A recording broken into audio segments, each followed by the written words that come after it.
Our spiritual practice is about moment by moment by moment coming back to reality and that which is real versus that which is realistic. That which is realistic is real-like. And the world is run by individuals who are realistic because their perception is on that which is transitory, that which is temporary. The lies and the father of lies. Lack and limitation, scarcity, not enoughness, that breeds greed, that breeds jealousy, that breeds envy, that breeds rivalry, that breeds immature competition. That is the realistic based on a lie of a separation. That which is real is that which is eternal. Plenitude, abundance, harmonizing of prosperity, the elegance of the magnificent universal presence that's everywhere in its fullness, that which is real. Most people live in the realistic. Most people live in that which is in time and space and call it real. They have a limited perception until there's either a crisis or until there's a bit of inspiration that pulls them out of that which is temporary. You are here because your spiritual practice and your spiritual inclination and your intentionality is having you embrace that which is real on a regular basis until there becomes, as Dr. Howard Thurman calls it, a deliberate intention and an unconscious awareness of your trending towards reality. You're trending towards awakening. You're trending towards the peace and the love, the harmony and the wholeness and the abundance that's here, except it's being suppressed by your limited perception.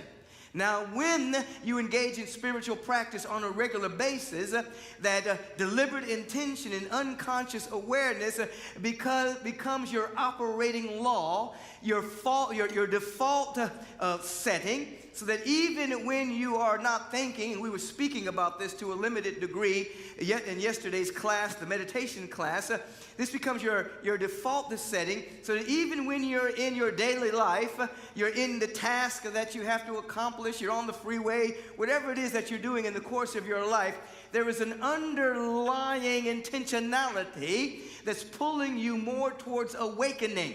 You cannot go back to sleep. Your personal law becomes I am awakening. Your personal law becomes I am heaven bent on seeing reality. Your personal law becomes I am available and an opening through which the Spirit gets to express through. And though you'll be walking in the world of circumstance, situation, conditions, people, places, and things, opinions, projections, your tendency is always towards waking up from that and bringing into that world more light, more luminosity, more peace, and more joy, and more harmony.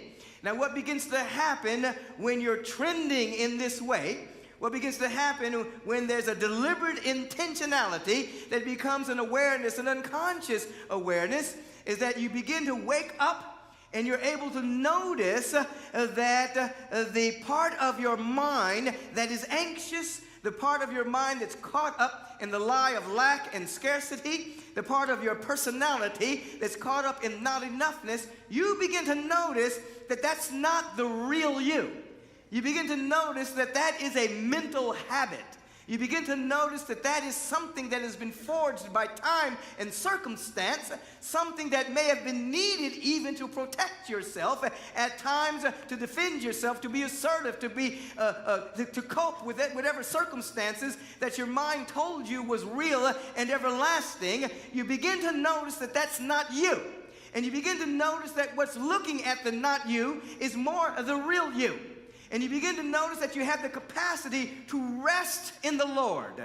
I shall not rest until I rest in thee, as the statement of St. Augustine would say. You begin to rest in his expanded awareness, looking at that which is not real, and that which is not real begins to be healed. It begins to be disintegrated. It begins to be dissolved. It begins to have no power.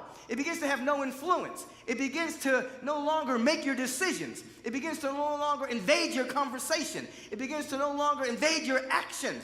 You begin to notice it operating, but it no longer has an avenue to express through. It becomes quite maddening at times because you built your whole life at times on the sinking sands of a perception of not enoughness and scarcity and lack and fear, and the personality to go with it and the thought forms to go with it, and you begin to notice that that's not you, but you've been so identified with it that as you have more and more moments of coherence with fundamental harmony, and that begins to fall apart, it feels like you're going crazy. It feels like, oh my God, I was doing so well until I went to that place called Agape. I was so great. I had my stuff together. I took that class, and then all of a sudden stuff seemed to just fall apart. But as you hang on in there with the real, the fundamental harmony of your being, abundance and harmony and prosperity, not the quantity that you can see, but the quality that is unseen, and then that becomes more real to you than the thought forms emanating from a personality that is living in a very small myopic perception. As the expanse of your being becomes more real to you than the transitory, there begins to come into your life a dynamic degree of a sense of peace no matter what.